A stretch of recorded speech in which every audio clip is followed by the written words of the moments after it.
नमस्कार,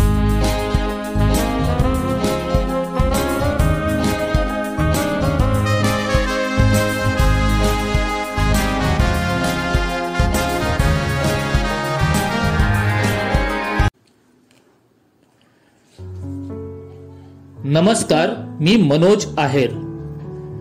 शिवजयंतीच्या साहित्य उत्सव परिवारातील तमाम शिवभक्तांना शिवमय शुभेच्छा. छत्रपतींनी महाराष्ट्रात हिंदवी स्वराज्य निर्माण केलं. त्यात गड किल्ल्यांचं योगदान सर्वश्रेष्ठ मानावंच लागेल. आज 350 वर्षानंतर महाराष्ट्रातील याच गड किल्ल्यांचा इतिहास शोधणारे, इतिहासाच्या संशोधक दृष्टीनं त्यांच्याकडे पाहणारे, या गड किल्ल्यांवर मुक्त भ्रमंती करणारे आणि थांबेल तो कावळा चालेल तो मावळा या उक्तीप्रमाणे सह्याद्रीच्या कडा कपारावर मोठ्या साहसानं दमदार पाऊल ठेवणारे सातारा जिल्ह्यातील प्राथमिक शिक्षक शिव स्वप्नील चव्हाण सर आज आपल्या सोबत आहेत. रविवारचे पाहुणे या सदरात आपण साधणार आहोत सरांसोबत हा दिलखुलास संवाद. सर नमस्कार. हा नमस्कार. नमस्कार. साहित्य उत्सवचे आज रविवारचे पाहुणे तुम्ही आहात आणि आम्हाला विशेष आनंद होतोय. तुमचं मी स्वागत करतो अगोदर मनापासून. सर 29 डिसेंबर 2020च्या दैनिक सकाळमध्ये एक बातमी झळकली आणि त्या बातमीमुळे स्वप्नील चव्हाण सर सगळ्या महाराष्ट्राला परिचित झाले. महाराष्ट्राच्या कोकण आणि सह्याद्रीच्या कड्यांमध्ये लपलेल्या, खरं तर लपलेल्या म्हणता येणार नाही पण ज्याची भीती वाटावी असा लिंगाणा तुम्ही सर केला, ते साहस वर्तमानपत्रातून झळकलं. तर आम्हाला सुरुवातीला त्या तुम्ही जे साहस दाखवलं त्याबद्दल ऐकायला आवडेल. तुम्ही कसं ते सर केलं, काय होता तुमचा अनुभव, त्याबद्दल आम्हाला विस्ताराने सांगा सर. होय, निश्चितच. प्रथमतः सर्वांना माझा नमस्कार. मी स्वप्नील चव्हाण, उपशिक्षक इथं जिल्हा परिषद प्राथमिक शाळा किन्ही, तालुका कोरेगाव, जिल्हा परिषद सातारा या ठिकाणी अंतर्गत मी कार्यरत आहे. लिंगाणा किल्ल्याच्या संदर्भात जी बातमी आलेली आहे, खरोखरच लिंगाणा किल्ला जो आहे की अनेक दुर्ग भटक्यांचं स्वप्न असतंय की लिंगाणा किल्ला आपण सर करावं. कारण लिंगाणा किल्ला असा आहे की लिंगाणा किल्ला हा किल्ल्यांच्या मध्ये सगळ्यात अवघड किल्ला आहे. तसं लिंगाणा किल्ल्याच्या पेक्षा इतर किल्ले अनेक उंच आहेत किंवा त्या विस्ताराच्या मानानं मोठे, परंतु लिंगाणा एकमेव असा किल्ला आहे की तो किल्ला पण आहे आणि सुळका पण आहे. म्हणजे दोन्ही मध्ये पण त्याचा समावेश होतो. अशा प्रकारचा एक कलावंतीने एक सुळका जो पनवेल पश आहे तो एक आहे आणि हा लिंगाणा एक आहे.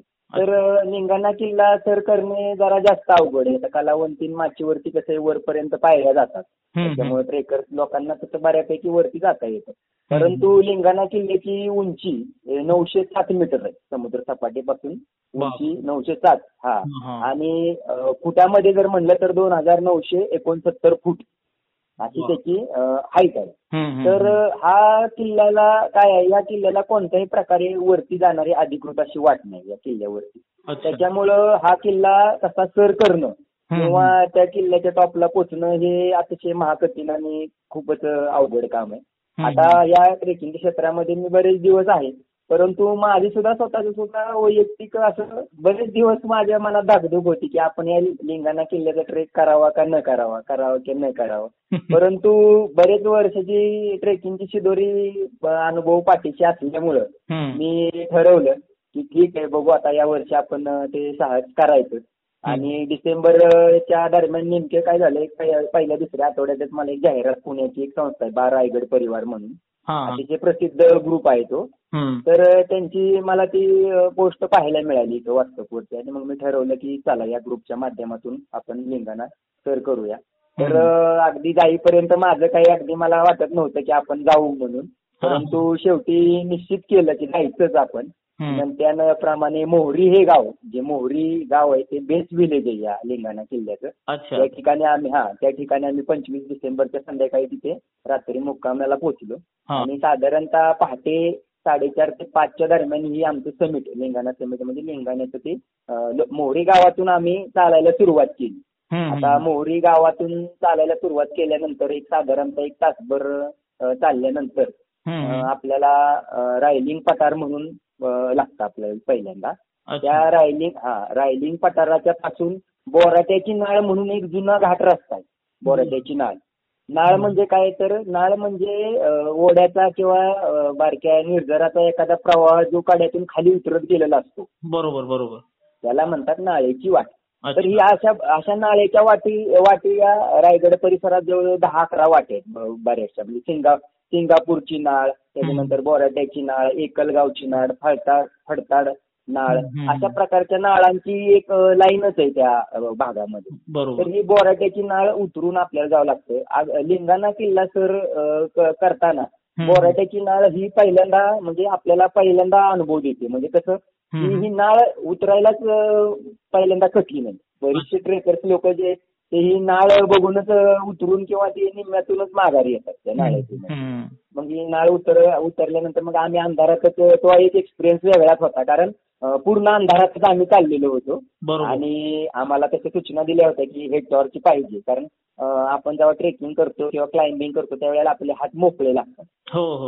हे महत्वाचं असते. कारण बारीक बारीक टेक्निकल गोष्टी सुद्धा आपल्याला खूप मदत करतात त्याच्यामध्ये. तर बोराट्याची नाळ उतरायला एक साधारणतः आम्हाला पाऊण तास लागला. अतिशय म्हणजे घाम काढणारी आणि खरोखर म्हणजे चांगल्या प्रकारचा ट्रेक घडवून आणणारी बोराट्याची नाळ आहे. आणि ही नाळ उतरल्यानंतर पाऊण नाळ उतरल्यानंतर एक आडवा रस्ता कड्याच्या टोकाच्या कडेनं लिंगाण्याच्या जो मुख्य बेस आहे त्या ठिकाणी जातो. आणि या ठिकाणी गेल्यानंतर मग आम्हाला जे मेन ट्रेक लीडर होते त्यांनी आम्हाला सगळ्यांनी सूचना दिल्या. त्याच्यानंतर कमरेला आमच्या हार्नेस, म्हणजे जे रोपला आपण अटॅच होतो हार्नेसनं, ते हार्नेस प्रत्येकाला अटॅच करण्यात आलं. त्याचबरोबर क्लिपा वगैरे प्रत्येकाच्या आहेत का हे तपासण्यात आलं.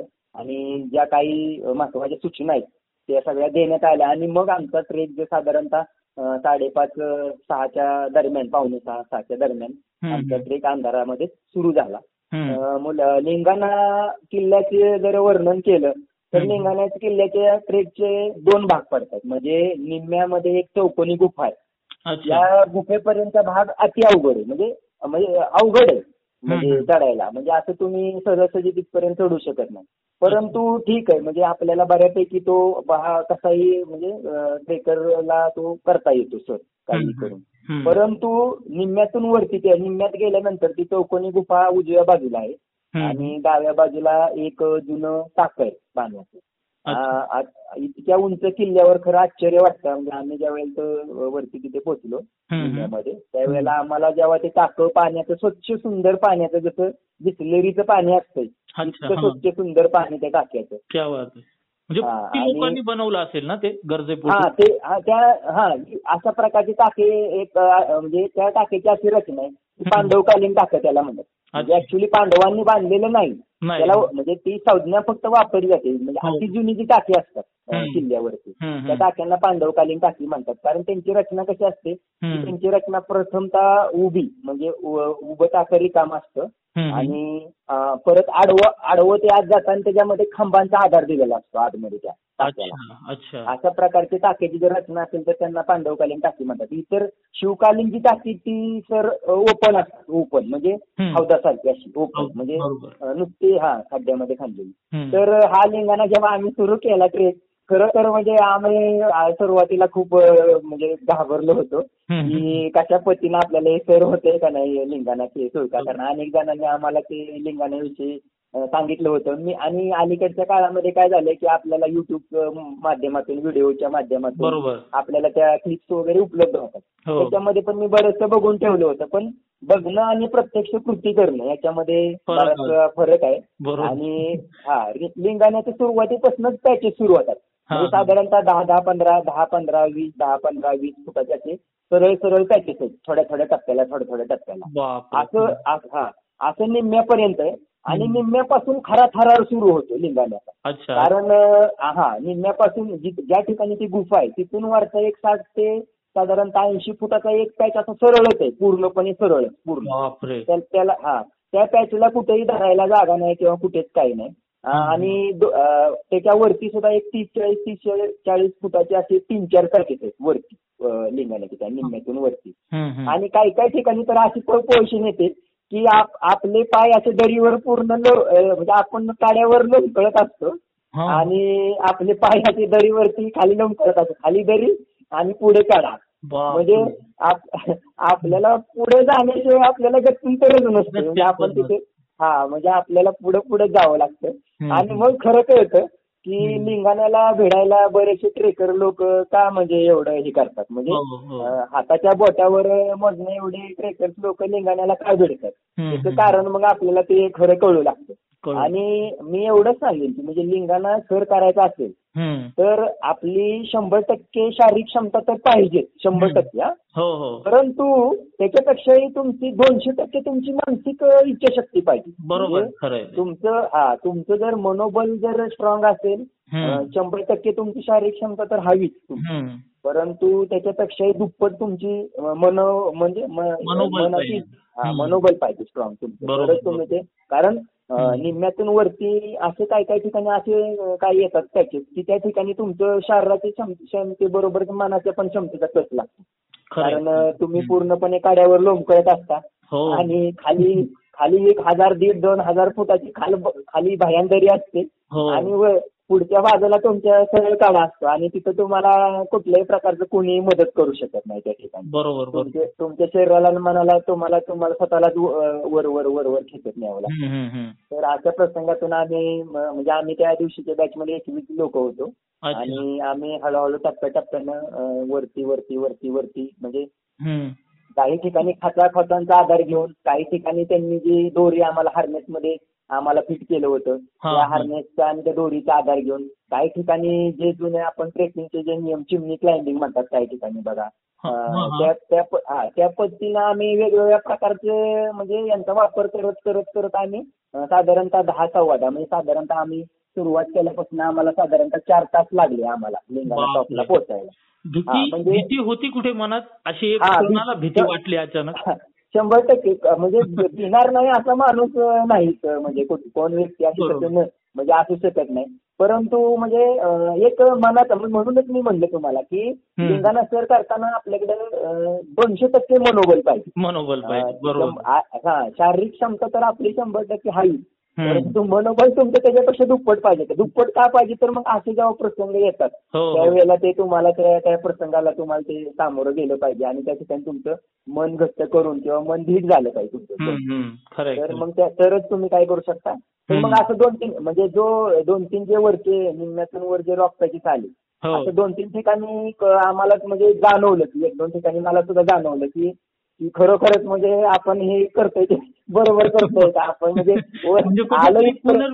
पुनर्विचाराची वेळ आली होती काही क्षण आली होती. एक 2 वेळा असं क्षणभर मनात जाणवून गेलं की आपण म्हणजे पोचू का, आपल्याला म्हणजे आपल्याला हे शक्य होईल का. परंतु शेवटी म्हणजे शारीरिक ह्याच्यावरती इच्छाशक्तीनं मात केली. म्हणलं नाही, आपण इथपर्यंत आलोय ते काय आपण म्हणजे असं माघारी जाण्यासाठी नाही, आपण हे समिट किंवा हे टार्गेट आपण आज पूर्ण करायचं काय झालं तर. आणि खूप वर्षाची इच्छा होती, म्हणजे जवळजवळ गेले 4-5 वर्ष झालं माझ्या मनात ती इच्छा दडून होती की लिंगाणा किल्ला आपण सर करायचं, लिंगाणा सर आपण करायचं. आणि म्हणजे सगळ्याचे म्हणजे आशीर्वादानं सगळ्यांच्या सहकार्यातनं आणि पोचलो आणि 10-10 आम्ही वर पोचलो. एक जण अगदी हाशहुश करत घामाघूमवत सगळे आमचे सहकारी जे होते बॅचमधले. काय विचार होता सर मनात ज्यावेळेस सगळ्यात उंच तुम्ही शेवटचं ते पाऊल ठेवलं, पोहोचलात एकदाचे आणि सुस्कारा टाकला, काय वाटलं वरती गेल्यानंतर, काय फील? खरंच म्हणजे इतकं म्हणजे एवढा आनंद, म्हणजे मी ट्रेकिंग वर्षानुवर्ष करतोय, परंतु कधी कधी कसं होतं की म्हणजे आपल्याला आपले अनुभव वर्णन करायला किंवा आपल्याला शब्द सापडत नाही, म्हणजे आपण आपल्याला नेमकं काय बोलावं काय करावं. मी वरती गेल्यानंतर मला एवढा आनंद झाला होता की म्हणजे असं वाटत होतं की म्हणजे आपण खरोखरच म्हणजे एक चांगल्या म्हणजे एक आयुष्य सार्थकी लागल्यासारखं. आयुष्य सार्थकी लागलं आणि एक बकेट लिस्ट मधली जी विश लिस्ट मधली जी एक टॉप मोस्ट एक इच्छा होती माझी. बरोबर. ती सुद्धा माझी चांगली म्हणजे पूर्ण झाली. त्याचा मला खूप आनंद होता. परंतु जेव्हा मी वरती गेलो, मी काय म्हणजे मला आहे ना, समोर मी नेमकं लिंगाण्याची जी माथा आहे वरच्या सर्वोच्च माथा, तो फार मोठा नाही, अगदी एक 10 ते 15 फूट रुंद असेल फार फार तर. आणि लांबीला साधारणतः मात्र आहे, लांबीला मात्र एक 30-40 फूट आहे. परंतु फार फार तर एक 25 ते 30 लोक चिटकून बसू शकतात वरती, एवढी जागा आहे वरती. त्याच्यामुळे आम्ही ज्या वेळेला मी वरती गेलो त्यावेळेला मला नेमकं समोर मला ते रायगड किल्ल्याचं समोर दर्शन झालं. आणि आमच्या म्हणजे पुढचे पण ट्रेकर लोक, आम्ही सगळ्यांनी मनोभावे वाकून तिथं शिवरायांच्या आपल्या म्हणजे शिवबा राजांची आम्हाला आठवण झाली खरं सांगायचं. आणि आम्ही सगळ्यांनी रायगडकडे बघून पहिल्यांदा नमस्कार आणि आपल्या त्या राजाला म्हणजे मानाचा मुजरा केला आम्ही तिथे त्या ठिकाणी. बरोबर. आणि नंतरच मग बाकीची कामं आम्ही सुरू केली. त्याच्यानंतर ते गड पूजन केलं, शिवस्तोत्र तिथं म्हटलं गेलं. त्याच्यानंतर भगवा झेंडा तिथेही करण्यात आला. आणि तो एक अनुभव अवर्णनीय अनुभव होता. अगदी अनुभव. आम्ही तासभर वरती होतो, तिथे जेवण वगैरे केलं आणि उतरताना तर त्याच्यापेक्षा जास्त रोमांचकारी, कारण उतरताना ना आपल्याला पूर्णपणे रॅपलिंग करत, म्हणजे त्यांनी आम्हाला कसं जाताना आपण त्या काड्याला चिटकून जातो आणि रॅपलिंग म्हणजे कसं आपण पूर्ण दरीच्या बाजूला आपली पाठ असते आणि पाय फक्त त्या काड्याला टेकलेले. आता हे अनुभव ऍक्च्युली आम्ही ट्रेकिंग केलंय, परंतु रॅपलिंग वगैरे ह्या सगळ्या संज्ञा म्हणजे आपलं इतकं काय आम्ही कधी एवढा सराव केलेला नव्हता. आणि मग ते रॅपलिंगचा पण अनुभव त्यांनी आम्हाला अतिशय बरं का, ते रायगडचे जे सोबती होते, जे लोक होते ट्रेकर्स लोक, त्यांनी आम्हाला अतिशय सुंदररीत्या त्यांनी आम्हाला सगळे प्रात्यक्षिक वगैरे दाखवायचे कसं करायचं काय करायचं.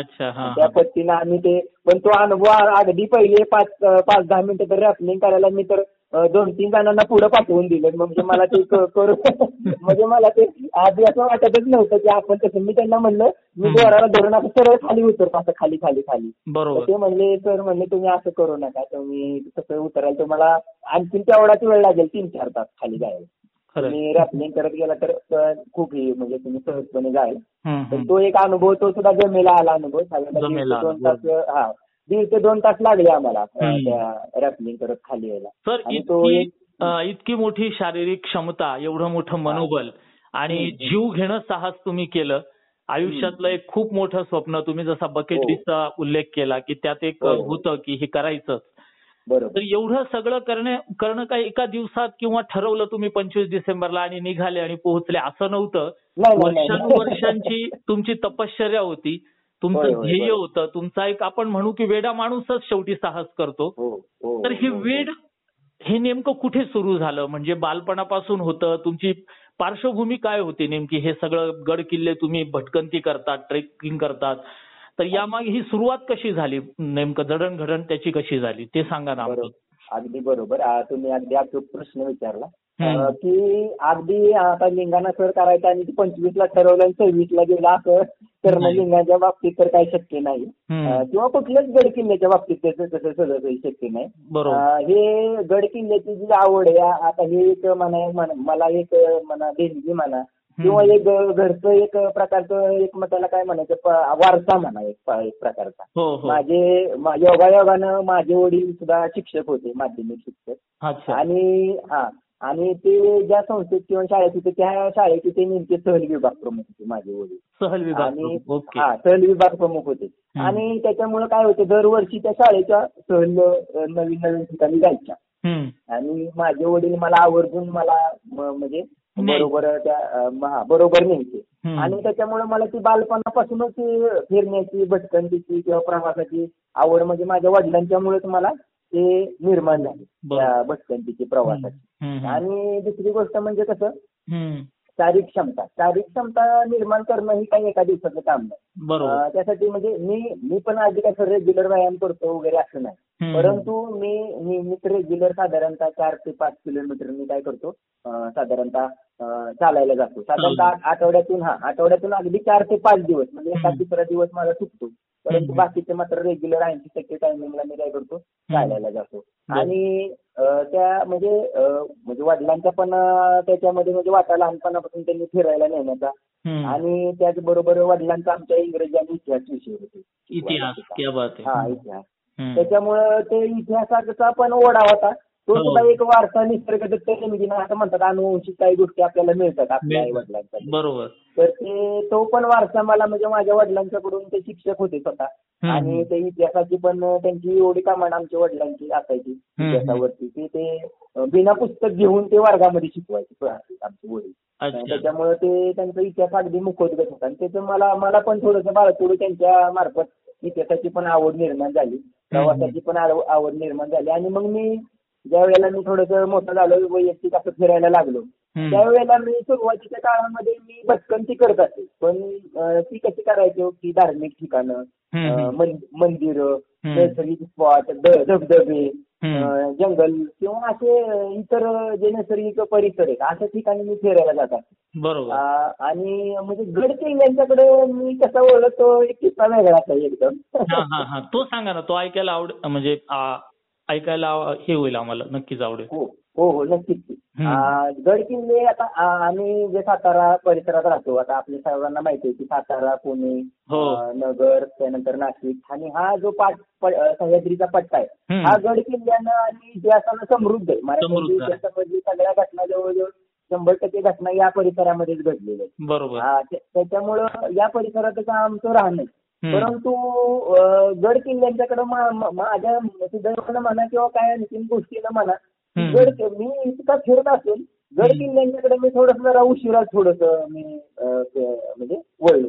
त्याचं म्हणजे असं झालं की आमच्या परिसरामध्ये एक गड संवर्धनाचा एक मोठा दुर्ग उत्सव होता. इथं आमच्या कोरेगाव पासून 6 किलोमीटर अंतरावरती वर्धनगड नावाचा एक किल्ला आहे.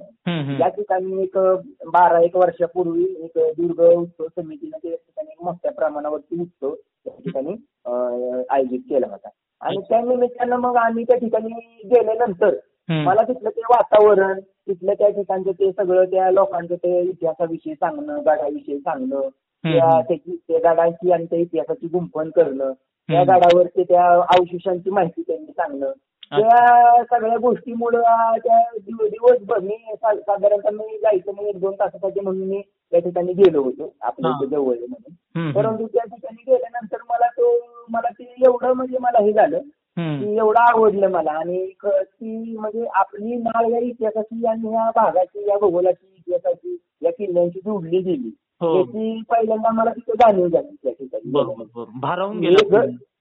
हे गड किल्ले हे आपला खरा इतिहास ह्या आपल्या गड किल्ल्यात ह्या लपलेला आहे. जाणीव मला त्या दिवशी तिथं पहिल्यांदा झाली मला. या गड किल्ल्यांना आपण आपल्याकडे इतिहासाची थोडीफार माहिती आहे. या गड किल्ल्यांना जर आपण भेटी दिल्या तर त्या इतिहासाची अजून उजळणी होईल आणि आपल्याला आणखी इतिहासाच्या आणि त्या बाकी शिवकालीन गोष्टींच्या अजून आपण जवळ जाऊ ही मला त्यावेळेला जाणीव झाली आणि मग तिथून मला हळूहळू त्या म्हणजे गड किल्ल्याची किंवा ट्रेकिंगची मला आवड निर्माण झाली. अच्छा, छान.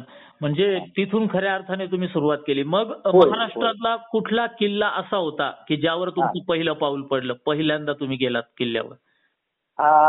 तशी ही घटना म्हणजे जर मी जेव्हा ट्रेकिंग करायला लागलो तसं म्हणायला गेलं तर मग मी अगदी म्हणजे किस्सा म्हणजे माझे वडील सांगतात की माझ्या वडिलांच्या बरोबर मी साधारणतः 5वीत असताना माझ्या वडिलांच्या बरोबर मी वडिलांच्या बोटाला धरून मला ते आठवते की काही पाचाडमध्ये मुक्कामाला होतो आणि त्यावेळेला ते काही म्हणजे साधारणतः 30 वर्षापूर्वीची ही गोष्ट 30 वर्षापूर्वी साधारणतः 1989 साल 90 सालची ती घटना आहे. कारण ते आमच्या वडिलांच्या त्या सहली बरोबर मी गेलो होतो आणि वडिलांच्या बोटाला धरून मला अगदी प्रत्यक्ष आठवतंय की तो किल्ला मी कुठेही म्हणजे खालूपासून ते पाचाडपासून न बसता किंवा कोणाचा एक आधार किंवा हे न घेता तो किल्ला मी माझ्या वडिलांच्या बरोबर सर केला होता आणि तो सर कसा केला ते रायगड किल्ला आणि स्वराज्याची राजधानी माझं नशीब एवढं मोठे की स्वराज्याच्या राजधानीपासूनच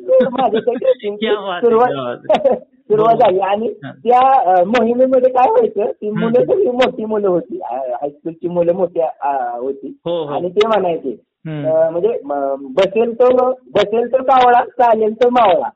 त्याच्यामुळे ते काय व्हायचं, तीच लोक ते जोरजोरात घोषणा देते, शिवाजी महाराज की जय, छत्रपती शिवाजी महाराज की जय, त्यामुळे मजा हा जय शिवाजी जय भवानी. आणि त्याच्याबरोबर ते लगेच शेवट म्हणायचे, बसेल तो कावळा, चालेल तो मावळा. मग पूर्णपणे त्या मुली पण होत्या बरं का त्याच्यामध्ये, भरपूर मुली होती, मुलं होती सगळी. पण त्या घोषणेमुळे कोणीही बसलं नाही अजिबात कुठं काही.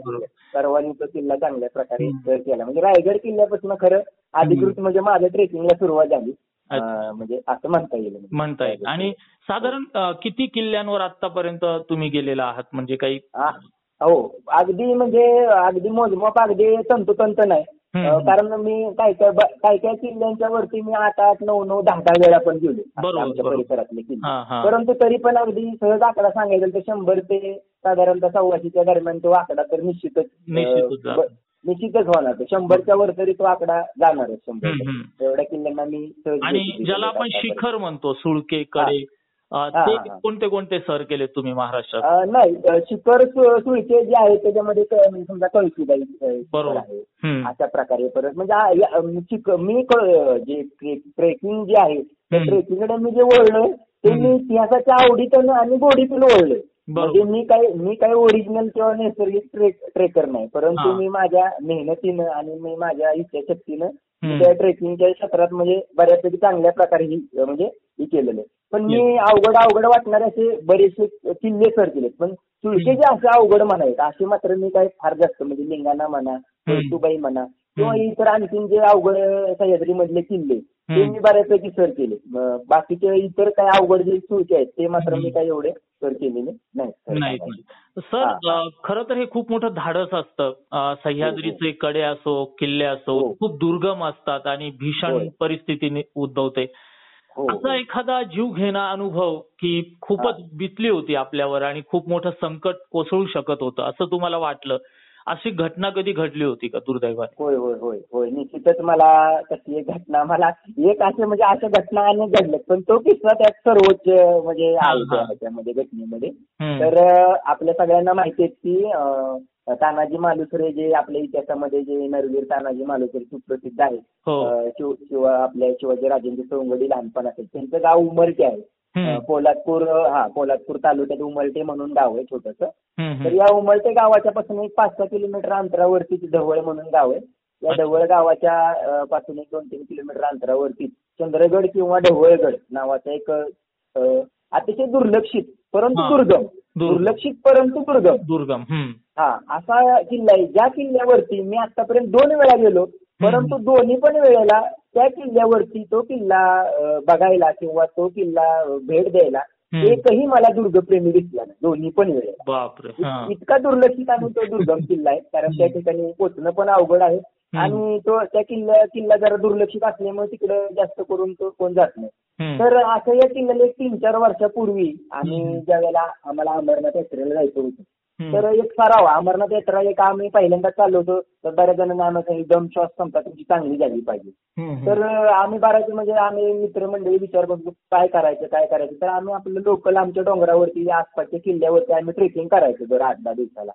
तर एक दिवस आम्ही ठरवलं की जरा लांबचा किल्ला करायचा, परंतु कोण आमच्या जोडीला आलं नाही. मी आणि माझे मित्र प्रदीप सावंत सर, ते आम्ही दोघंच मग त्या चंद्रगड म्हणून किल्ला, मी म्हणलं चल आपण तो एक किल्ला आहे आम्ही ठरवलं. म्हणलं हा किल्ला छोटासाच आहे, आम्हाला पुस्तकात माहिती तशीच मिळाली होती, त्याच्यामुळे मी म्हणलं हा किल्ला छोटासाच आहे. मग आम्ही त्या ठिकाणी गेलो आणि आम्ही गावात गेल्यानंतर पाऊल वाटेनं आम्ही पुढे गेलो, चालत घनदाट जंगल आहे पुढे 4-5 किलोमीटर गावापासून किल्ला 3-4 किलोमीटर पुढे चंद्रगड. मग गेल्यानंतर आम्हाला काही कोण दिसेना, कारण आम्ही वाट जशी दिसेल, कारण रानामध्ये ढोरवाटा गुरांच्या वाटा खूप असतात बारक्या फुटलेल्या, आणि आम्ही आपल्या वाटेने चाललो ना. योगायोगाने एक माणूस भेटला, त्याला विचारला आणि किल्ल्याकडे कुठली वाट चालली, तो म्हणला याच वाटेने तुम्ही वर जावा आणि परत वर गेल्यानंतर तुम्हाला बरोबर वाट सापडेल. त्या वाटेनं आम्ही आपलं वरती गेलो, पण ती आमच्या दुर्दैवानं काय होती, ढोरवाट होती आणि आम्ही जंगलातून चालल्यामुळे आम्हाला वाट ती पुढे गेल्यानंतर जेव्हा किल्ल्याच्या पायथ्याला लागली वाट त्यावेळेला ती वाट पुसत मुजत ती होऊन गेली. परत आम्हाला काय वाट सापडली. आम्ही म्हणलं ठीक आहे, काय नाही आपण किल्ला काय सरळ चाललोय वरती, म्हणजे असणारच वाट कुठेतरी सापडेल सापडेल. असं म्हणत आम्ही तो किल्ला आम्ही चढायला सुरुवात केली.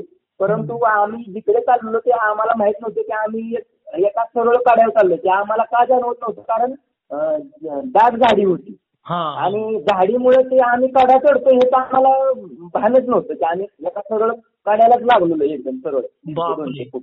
आणि आम्ही त्या कड्याला भिडलो. त्या कड्यावरती आम्ही सरळ सरळ वर जायला लागलो आणि जेव्हा तो कड्याच्या वरती टोकाला पोचलो आम्ही वरती, त्यावेळेला कड्याच्या वरती झाडी नव्हती. एकदम आम्ही जेव्हा वरती पोचलो आणि ज्यावेळेला आम्ही चारी बाजूला नजर टाकली त्यावेळेला आम्हाला कळलं की आम्ही नेमकं काय कोणत्या ठिकाणी येऊन पोचलेलो. म्हणजे एकदम 150 ते 200 फूट सरळ उंच कातळ काड्यावरती आम्ही टोकावरती उभे होतो एकदम वरती. आणि ज्या ठिकाणी आणि चढलो आम्ही ठीक बरोबर, परंतु त्या ठिकाणाहून उतरायला आम्हाला कुठून पॉईंटच नव्हता. म्हणजे चढताना चढलो आम्ही त्या जोशामध्ये. पण उतरायचं तसं हे आम्हाला आमचे म्हणजे आम्हाला डोळेच आमचे फिरायला लागले आम्ही हे केल्यानंतर. आणि आम्ही एकमेकाकडे बघत होतो आणि मी तुम्हाला ती राईट पोझिशन सांगेन की चौकोनी टेबल असो त्या टेबलच्या जर कडेवर जर आपण उभं राहिलो चौकोनी टेबलच्या, तर त्या अगदी तसंच आम्ही अगदी त्या काड्याच्या अगदी एकदम कट टू कट अगदी त्या कोपऱ्यावरती कडेवरती उभे होतो. आणि पाय ठेवायला जागा छोटी. फक्त म्हणजे त्या ठिकाणी आमच्या पायात शूज होता तर शूज ठेवायला सुद्धा जागा नव्हती त्या काड्याच्या कोपऱ्यावरती. इतकं डेंजर पोझिशन. आम्ही अक्षरशः तुम्हाला सर सांगायचं म्हणजे आम्ही त्या पायातले शूज ठेवायला जागा नसल्यामुळे आम्ही पायातले शूज काढून फेकून दिले खाली दरीमध्ये. कारण एका वेळेला एकच पाऊल बसेल त्या काड्याच्या टोकावर, अशा ठिकाणी आम्ही होतो. आणि तो अनुभव म्हणजे एवढा भीती क्षणभर नाही, आम्हाला एवढी प्रचंड भीती आमच्या मनात दाखवून आली की म्हणजे आम्हाला लक्षात आलं की आपण ट्रेकिंग करताना काय काळजी घेतली पाहिजे किंवा काय म्हणजे आपण त्या ठिकाणाची नीट वाट उचलली पाहिजे, हे केलं पाहिजे. त्याशिवाय आपण त्याला आणि मग त्या किल्ल्यात म्हणजे त्या काड्यावरनं आम्ही कसं माघारी आलो हे आम्हाला माहिती. अक्षरशः आम्ही सरपटत आम्ही तो 40 फुटाचा सरळ काढा होता तो पूर्ण 40. मग तो आम्ही त्या सरपटत म्हणजे पालीसारखं किंवा सरड्यासारखं पण म्हणा तुम्ही, अगदी बसून आणि एकच पाऊल एका वेळेला एक पाऊल असं बसत टाकायचं पुढे जायचं, एक बसत पुढे टाकायचं. असं 40 फूट आम्ही पुढे गेल्यानंतर आमच्या सुदैवानं आम्हाला एक उंच झाड त्या काड्याच्या टोकावर पोचलं होतं. त्याची फांदी पोचली होती त्या काड्याच्या टोकावर. आणि मग ती फांदी आम्हाला ती म्हणतात ना बुडक्याला काडीचा आधार, तसं ती फांदी आम्हाला एवढा आनंद झाला. आणि मग ती फांदी धरून आम्ही त्या झाडावर उतरलो आणि मग त्या झाडाच्या त्या खोडातून आम्ही खाली उतरलो आणि मग त्या काड्यानं मग परत तरी आम्हाला ती कधीतरी आमचे अक्षरशः आमचे सगळे ते कपडे बिपडे जे टी शर्ट घातले होते कपडे त्याची अवस्था अशी भीषण झाली होती. भीषण नक्कीच अगदी काटे आणणारा प्रसंग आहे हा. हो एकदम. आणि खरोखर त्या प्रसंगातून आम्ही म्हणजे कसं बचावलं ते एक ते म्हणायचं म्हणजे आपल्या शिवरायांचं एक आशीर्वाद किंवा कृपा किंवा सर्वांची सदिच्छा त्यातनं ते आम्ही त्या प्रसंगातनं तो प्रसंग आम्ही कधीच विसरणार नाही. आणि आम्ही दोघं तो प्रसंग जेव्हा भेटतो एकमेकाला त्यावेळेला आम्ही पहिल्यांदा एकमेकाच्या हातावर टाळी देतो आणि चंद्रगड हा उल्लेख करतो आणि खूप आम्ही हसतो. परत इथं हसतो पण आम्हाला माहिती होतं आम्ही तिथं आमची काय अवस्था झाली होती. खरंच रोमांच असा प्रसंग माझ्या आयुष्यात कधीच आला नाही. आपण परतू की नाही याची कुठलीही शाश्वती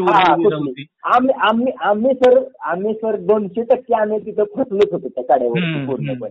म्हणजे एवढं साहस करायचं, एवढी जिद्द करायची आणि अगदी जीवावर बेतते तो क्षण. आणि बरं सर आणि तुम्हाला यातनं पण सांगतो आम्ही त्या काड्यावरनं खाली उतरलो. आम्हाला जवळजवळ सगळं ते उपजाप करायला 3 ते 3.5 तास गेले आमचे सगळं ते वर कडा चढून जाणं कडा उतरून खाली. परंतु आम्ही परत आम्ही वाटतो शोधूनच काढली. त्या दिवशी तो किल्ला परत सर केला आम्ही परत. याला जिद्द म्हणतात. खरा गडप्रेमी हा असा असतो, जिद्द सोडली नाही म्हणजे तुम्ही पळाला नाहीत रणांगणातून, ते युद्ध पूर्णत्वाला नेलं. सर इतके सारे किल्ले तुम्ही फिरलात, भटकंती केली मनमुराद आणि इतिहासाची सुद्धा आवड तुम्हाला लहानपणापासून वडिलांमुळे आहेच. तर किल्ल्यांचा इतिहास तपासून बघितला तुम्ही कधी? ते करतात म्हणजे किल्ल्यावर गेल्यानंतर आपण छानपैकी ट्रेकिंग करतो, चढतो, किल्ला सर करतो, साहस करतो. पण ऐतिहासिक पार्श्वभूमी सुद्धा तुम्ही तपासून पाहत असाल ना? तो छंद आहे होय होय तुम्हाला? होय होय होय त्याचा हा. पण छंद आहे. आणि अच्छा. खरं अगदी प्रामाणिकपणे तर खरं सांगायचं म्हणजे मी या गड किल्ल्यांच्याकडे तुम्हाला मी मगाशीच म्हटल्याप्रमाणे मी या गड किल्ल्यांच्याकडे ओढला गेलो तर इतिहासाच्या आवडीतून आणि गोडीतूनच खरं ओढला बरोबर गेलो. बरोबर मूळचं काय मी म्हणजे काय ते कबूल करायला काय मला हे नाही बरोबर. की मी मूळचा काय ओरिजिनल ट्रेकर नाही किंवा किल्ल्याचा म्हणजे हे नव्हतं. म्हणजे खरी तुम्हाला ऐतिहासिक दृष्टी आहे. हा मला इतिहासाचीच मला पहिल्यापासून गोडी आणि आवड आहे. आणि त्या गोडीतून आवडीतून मी या गड किल्ल्याच्या ट्रेकिंगची सांगड घातलेली. बरोबर बरोबर. सर, एखाद्या किल्ल्याचं दुर्लक्षित किंवा खूप लोकांपर्यंत पोहोचलेली नाही अशी एखादी किल्ल्याची माहिती आम्हाला सांगा ना तुम्ही सर केलेल्या. होय होय निश्चितच. मी आमच्याच सातारा जिल्ह्यामध्ये जो अतिशय दुर्गम आणि जायला अवघड असा एक जो किल्ला आहे त्याचं नाव आहे वासोटा. जो अलीकडच्या काळामध्ये थोडंसं लॉन्च आणि इतर व्यवस्था झाल्यामुळे तो आता बऱ्यापैकी लोक त्याला भेट देऊ लागले. तर त्या वासोटा किल्ल्याचं मी थोडंसं ऐतिहासिक थोडंसं तुम्हाला माहिती म्हणजे त्या किल्ल्याची माहिती सांगतो. तर हा जो वासोटा किल्ला आहे तो आमच्या सातारा जिल्ह्याच्या साधारणतः पश्चिम बाजूला आपल्या सगळ्यांना माहितीच आहे की कोयना धरण किंवा शिवसागर ज्या धरणाला महाराष्ट्राची भाग्यलक्ष्मी म्हटलं जातं त्या धरणाला, त्या धरणाच्या बॅकवॉटरच्या परिसरामध्ये सह्याद्री व्याघ्र प्रकल्पामध्ये हा किल्ला त्या ठिकाणी वसलेला आहे. सातारा आणि रत्नागिरी जिल्ह्याच्या बरोबर बाउंड्रीला किंवा बॉर्डरवरती हा वासोटा किल्ला आहे. तर या किल्ल्याची थोडक्यात माहिती मी तुम्हाला सांगेन. आपण अनेक किल्ले बघतो. या किल्ल्याचं असं वैशिष्ट्य सांगता येईल की या ठिकाणी 2 किल्ले वासोटा नावाचे. अच्छा. या ठिकाणी वासोटा नावाचे 2 किल्ले या ठिकाणी असं चित्र सहजासहजी बघायला मिळत नाही आपल्याला. म्हणजे 2 किल्ले आणि दोन्ही सेपरेट किल्ले आहेत आणि दोन्ही दुर्गम किल्ले आहेत आणि दोन्हीचं नाव वासोटाच आहे. फक्त एका किल्ल्याला जुना वासोटा म्हणतात आणि ज्या किल्ल्याला आता सध्या जायला परवानगी त्याला नवा वासोटा म्हणतात त्या किल्ल्याला. तर असं का याची पण तुम्हाला मी माहिती सांगतो. तर या किल्ल्याचा इतिहास अगदी जर आपण शोधत जर गेलो तर शिलाहार राजा भोज दुसरा याच्यापर्यंत जातो. अनेक महाराष्ट्रातील अनेक किल्ल्यांची जी बांधणी ती चालुक्य राजवटीमध्ये आणि शिलाहार राजवटीमध्ये झालेली आपल्याला आढळून येते. चालुक्य आणि शिलाहार चालुक्य आणि शिलाहार या राजवटीमध्ये सर्वात जास्त किल्ल्यांची बांधणी महाराष्ट्राच्या इतिहासामध्ये करण्यात आलेली आहे. आणि मग हा जो जुना वासोटा ज्याला म्हणतात त्याला जुना म्हणण्याचं कारण काय तर शिलाहार राजाच्या राजवटीमध्ये कदाचित या किल्ल्यावरतीच प्रथम बांधकाम झालेलं असावं. त्याच्यामुळे त्या किल्ल्याला म्हणतात जुना वासोटा. आणि काळाच्या ओघामध्ये किंवा इतर काही कारणं घडलेली असतील तर तो किल्ला काय करायला म्हणजे राहायला किंवा वस्ती करायला अयोग्य वाटला असायचं नंतरच्या काळातल्या लोकांना. त्याच्यामुळे त्यांनी तो शेजारचा तो किल्ला सोडून दिला आणि त्याच्या शेजारी दुसरा डोंगर लगेच त्याला जोडून तर त्या किल्ल्यावरती नंतर बांधकाम करण्यात आलं. त्या ठिकाणी जो किल्ला बांधण्यात आला त्याला पण वासोटाच नाव देण्यात आलं. परंतु त्याला मूळ किल्ल्याला जुना वासोटा असं नाव पडलं आणि याचं बांधकाम नवीन झालेलं आहे म्हणून त्याला नवा वासोटा असं नाव देण्यात आलेलं आहे. आता या किल्ल्याचं अजून एक वैशिष्ट्य जर असं सांगता येईल की किल्ल्यांचे वेगवेगळ्या प्रकारचे अनेक प्रकार आहेत किल्ल्यांचे. म्हणजे किल्ल्यामध्ये आपण गिरिदुर्ग तर सगळ्याला माहितीच. त्याच्यानंतर सागरी किल्ले आहेत. त्याच्यानंतर मृत्यू म्हणजे मातीपासून बनवलेले सुद्धा किल्ले आहेत. त्याच्यानंतर भुईकोट किल्ल्यांचा पण प्रकार आहे. भुईकोट जमिनीवर.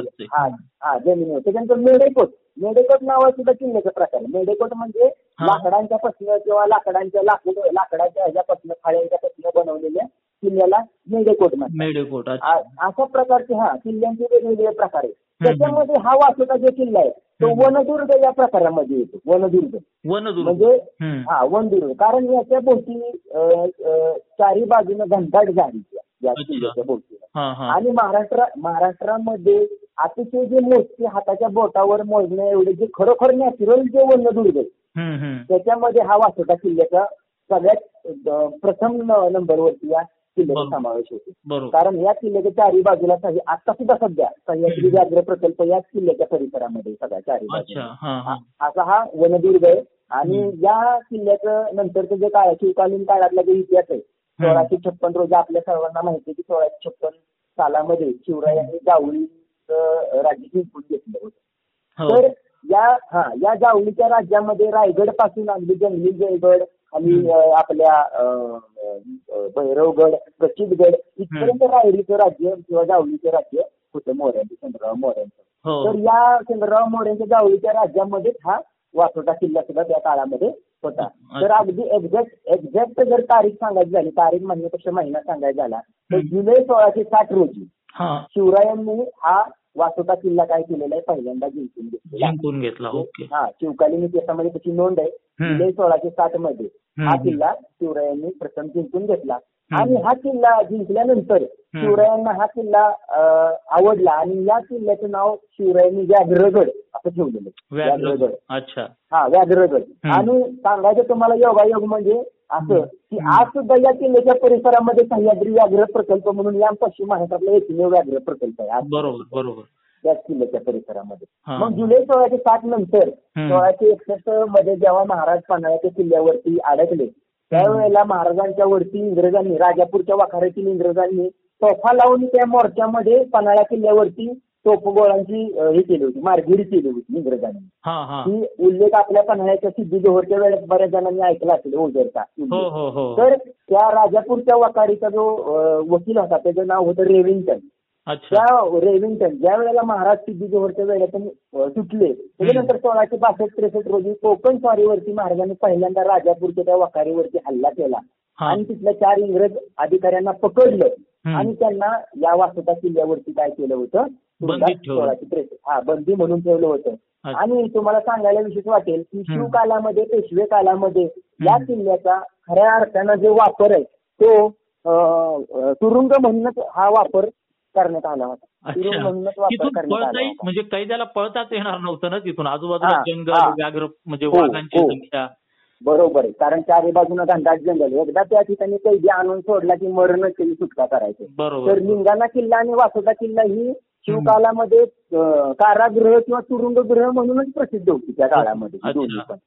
त्याच्यानंतर या 1663 नंतर या किल्ल्याच्या मध्ये मधल्या काही काळामध्ये 10-15 वर्षात उल्लेख येत नाही. त्याच्यानंतर 1679 सप्टेंबर महिन्यामध्ये 1679 सप्टेंबर महिन्यामध्ये असा उल्लेख सापडतो की या ठिकाणी 4 सोन्याचे मोहरा भरलेले 28,000 रुपयाचं नाणी, सोन्याची 4 मोहरा भरलेले हंडे शिवरायांना त्या किल्ल्यावरती वासोटा किल्ल्यावरती सापडले. असा सुद्धा त्या किल्ल्याच्या इतिहासामध्ये काय केलेला आहे उल्लेख आलेला आहे. त्याच्यानंतर या 1679 नंतर मात्र या किल्ल्याचा उल्लेख मध्ये अजिबात कुठेच आलेला नाही याच्यानंतर मधल्या इतिहासामध्ये. त्याच्यानंतर डायरेक्ट 100 वर्षानंतर साधारणतः 1760 दरम्यान हा किल्ला ज्या वेळेला पंतप्रतिनिधी म्हणजे पेशवे आणि पंतप्रतिनिधी हे दोघं पण सरदारच होते. तर या पंतप्रतिनिधींच्या ताब्यात हा किल्ला होता. त्यावेळेला पंतप्रतिनिधी आणि पेशव्यांच्या दरम्यान काही कारणावरून वाद झाला. त्यावेळेला पेशवे सरकारांनी आपले सेनापती बापू गोखले यांना या किल्ला सर करायला काय केलं होतं, पाठवून दिलं होतं. तर आपल्याला सांगायला आश्चर्याने विशेष सांगायला असं वाटेल की या किल्ल्यापासून 5-6 किलोमीटर वरती अंतरावरती बामनोली म्हणून गाव आहे. या ठिकाणावरून बापू गोखल्यांना म्हणजे बामनोली या गावापासून वासोटा किल्ल्याचं अंतर 5 ते 6 किलोमीटर तसं बघायचं भौगोलिक अंतर. तर हे अंतर त्यांना पार करायला 3 महिने कालावधी लागला. बापरे, किती का लागला असेल याचा तुम्ही सहज अंदाज लावू शकाल. कारण 2.5 महिने बापू गोखलेंचं सगळं सैन्य त्या किल्ल्यापर्यंत जाण्यासाठी झाडी तोडत होते. बापरे, 2.5 महिने रस्ता तयार करण्यात 2.5 महिने गेले. रस्ता तयार. आणि त्या बापू गोखलेंचे सुद्धा उद्गार आहे त्या किल्ल्याविषयी की किल्ला बहुत बाका, झाडी बहुत घनदाट. म्हणजे एवढी घनदाट झाडी कुठेच बघितली नाही. बाका म्हणजे खूप अवघड किल्ला हा. आणि 2.5 महिने तोडत होतं. म्हणजे 6 किलोमीटर जायला 2.5 महिने लागले त्या वाट तयार करत त्या किल्ल्याला. आणि मग हा किल्ला आपल्याला आश्चर्य वाटेल की 1707 रोजी म्हणजे जवळजवळ 300-350 वर्षापूर्वी या किल्ल्याचे किल्लेदार तुम्ही कल्पना करू शकत नाही. या किल्ल्याचे किल्लेदार किल्लेदार नाही, एक किल्लेदारी नव्हती, एक महिला होती त्या महिला, काळामध्ये. बापरे, त्या काळात. हा हा हम्म, तर हम्म. गंगू तेली ताई तेली नावाची हा. किल्लेदारी या किल्लेदार म्हणजे या किल्ल्याची किल्लेदारी नव्हती आणि ती डगमगली नाही. ती तिनं पेशव्यांच्या सैन्याबरोबर चांगल्या प्रकारची लढाई दिली. मग बापू गोखलेंनी काय केलं, जुना वासोटा ज्याचा उल्लेख आपण पहिल्यांदा मी केलेला आहे, तो शेजारीच आहे त्याच्या नव्या वासोट्याच्या. त्या किल्ल्यावरती तोफा चढवून तिथून तोफांची मारगिरी करून हा वासोटा किल्ला काय केला, जिंकून घेतलेला, त्यांनी घेतला. आणि अशीच सेम टू सेम अशीच घटना बरोबर 10 वर्षानंतर म्हणजे मे 1818 मध्ये काय झालं, ज्या वेळेला पेशव्यांचं राज्य बुडलं, म्हणजे मराठ्यांचं राज्य, पेशव्यांचं म्हणण्यापेक्षा मराठ्यांचं जेव्हा राज्य बुडलं त्यावेळेला इंग्रज लोकांचा या किल्ल्यावरती विशेष दात होता. कारण इंग्रज लोकांचे बरेचसे कैदी या किल्ल्यातच पूर्वीच्या काळात ठेवले गेले होते. आणि 1818 मध्ये सुद्धा हंटर आणि मॉरिसन नावाचे 2 इंग्रज अधिकारी या वासोटा किल्ल्यावरती कैद होते. अच्छा. तर मग त्याच्यामुळे इंग्रजांचा जो अधिकारी फ्रिझलर आहे, कर्नल फ्रिझलर, तो हा किल्ला जिंकायला त्या ठिकाणी आला. त्याच्याबरोबर मराठ्यांच्या इतिहासामध्ये सर्वसामान्यांना माहित असलेले एलिफिस्टन आणि ग्रँड डक यांची नाव बऱ्याच जणांनी ऐकलेली आहेत. हे 2 अधिकारी सुद्धा त्याच्याबरोबर त्याच्या सहाय्याला होते. यांनी सुद्धा सतत 2 महिने हा किल्ला जिंकण्याचा प्रयत्न केला. त्यावेळेला तो महिना होता मे महिना आणि काल होता 1818. या किल्ल्याचा त्या किल्लेदार होता भास्कर पंत म्हणून, शेवटचा किल्लेदार. तर या भास्कर पंतानं सुद्धा 1-2 महिने चिकाटीनं लढा दिला. मग इंग्रजांनी सुद्धा तीच आयडिया किंवा तीच युक्ती वापरली जी बापू गोखलेंनी वापरली होती.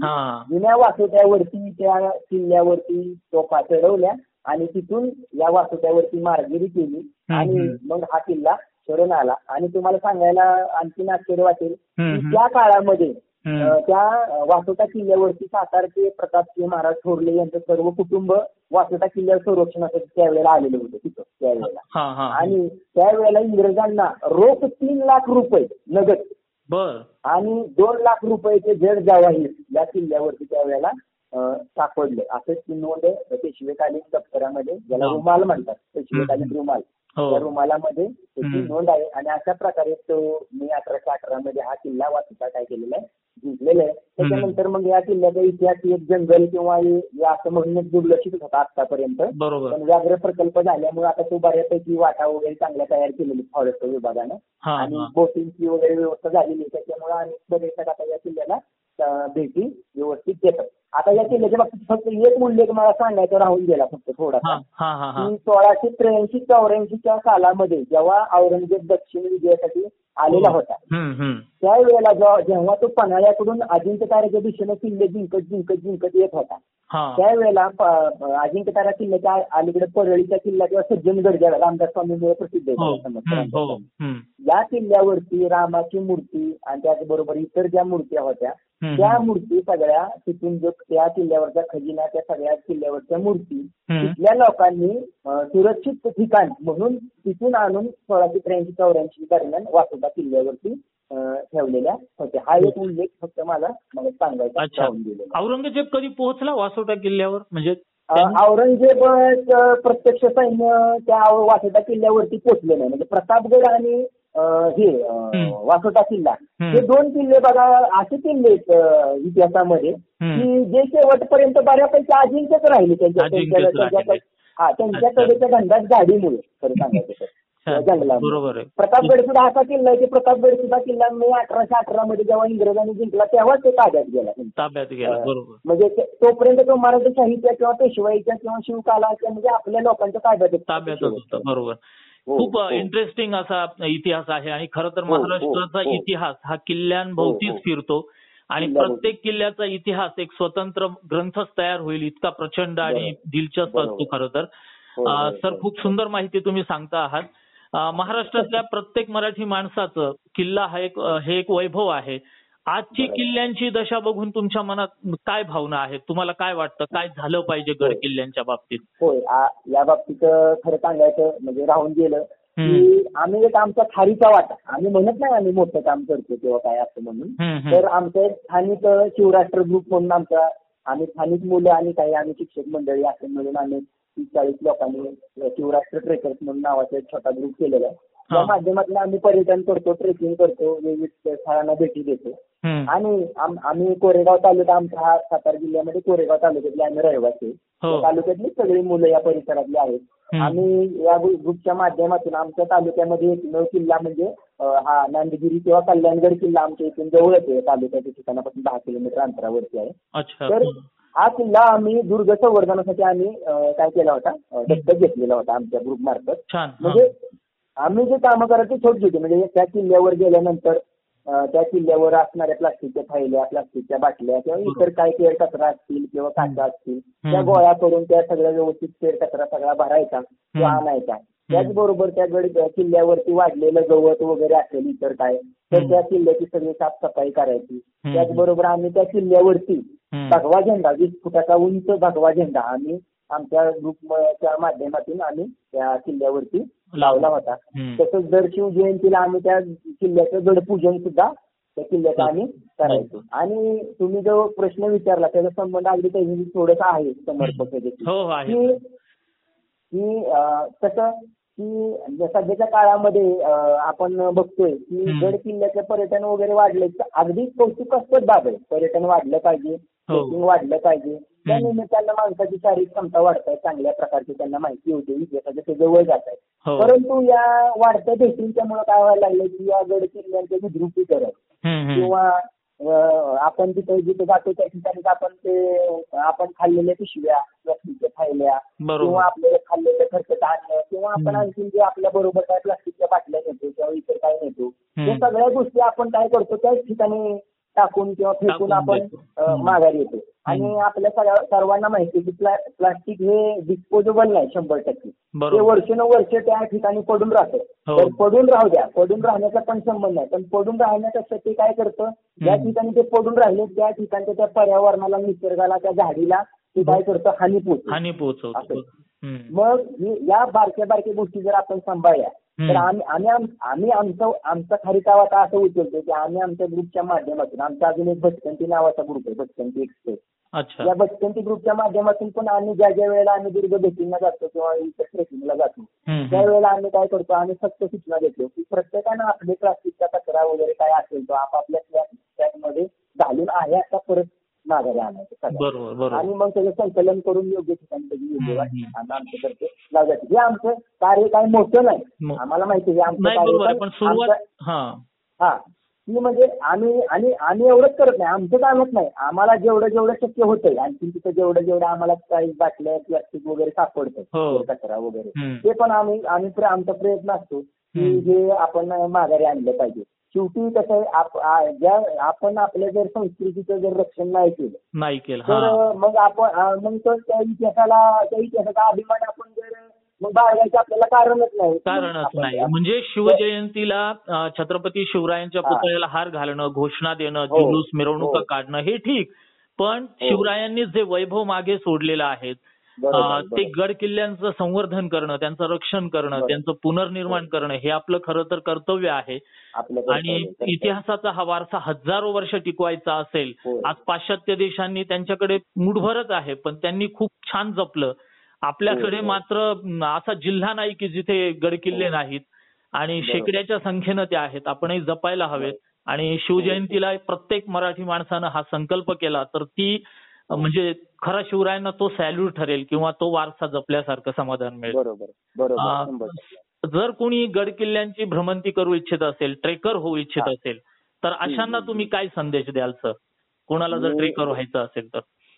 ट्रेकर होणं म्हणजे आपण कसं आहे, आपल्या मनामध्ये पहिल्या इतिहासाची गोडी आणि आवड पाहिजे थोडीशी. बरोबर. आणि त्या विषयाची थोडीशी जाण असल्याशिवाय किंवा त्या विषयाची थोडीशी गोडी किंवा आवड असल्याशिवाय आपल्या मनामध्ये ट्रेकिंगची आवड निर्माण होणं शक्य नाही. ही पहिली गोष्ट. आपण म्हणजे काय केलं पाहिजे, गड किल्ल्यांची माहिती ही इतिहासाची आणि गड किल्ले हे एकमेकाच्या अगदी हातात हात घालूनच चालतात. बरोबर. त्याच्यामुळं प्रथमतः मी असं सांगेन की ट्रेकिंगची आवड निर्माण करण्याच्या आधी आपण थोडंसं आपल्या इतिहासाची माहिती घेतली. हा इतिहास म्हणजे आपला वारसा आहे सगळ्यांचा. बरोबर. आणि तो जर माहिती करून घेतला तर आपल्याला त्या गड किल्ल्यांची पण आपोआपच माहिती होणार. आणि शारीरिक क्षमता वाढवण्यासाठी आपल्याला माहिती आहे, आपण शारीरिक क्षमता वाढवण्यासाठी आपण विविध प्रकारचे छोटे मोठे व्यायाम प्रकार करू शकतो. नियमित चालणं या गोष्टी सुद्धा आपण करू शकतो आणि त्या माध्यमातून पण आपली शारीरिक क्षमता आपण काय करू शकतो, वाढवत नेऊ शकतो. आणि या माध्यमातून आपण ट्रेकिंग वगैरे चांगल्या प्रकारे करू शकतो. अगदी बरेचसे लोक आहेत असे की आपण बघतो की चांगल्या प्रकारे म्हणजे आत्ताच मी अनुभव तुम्हाला सांगायचा म्हणजे आता एक 15 दिवसापूर्वी वासोटा किल्लाच आम्ही सर केला. तर 67 वर्षाच्या एक शिक्षिका सेवानिवृत्त, त्याविषयी म्हणजे मला आनंद वाटतोय की त्या शिक्षिकाच होत्या सेवानिवृत्त. पुण्याच्या एका मोठ्या खाजगी शाळेवरनं त्या सेवानिवृत्त झाल्या. त्यांचं वय 67 होतं. परंतु भ्रमंतीच्या आवडीतून आणि किल्ला आपल्याला म्हणजे शिवकालीन त्यांना आवड असल्यामुळं त्या 67व्या वर्षी सुद्धा त्या अगदी म्हणजे त्याच उत्साहानं त्याच यानं त्यांनी तो किल्ला सर केला. बरोबर. ही जिद्द, ही आवड, हा दृष्टिकोन आणि तेवढी तयारी माणसाची मानसिक आणि शारीरिक असली पाहिजे. हो, प्रत्येकाची असली पाहिजे. बरोबर. तर लिंगाणा सर केला तुम्ही, तिथून आपण सुरुवात केली, आता इथपर्यंत तुम्ही आलात. बरोबर. एक असं काय स्वप्न आहे तुमचं गड किल्ल्यांच्या बाबतीत की ते तुम्ही कराल असं, जसं लिंगाणाच्या बाबतीत साहस केलं सगळ्यात मोठं, अजून असं काय आहे की ते तुम्हाला करायचं आहे?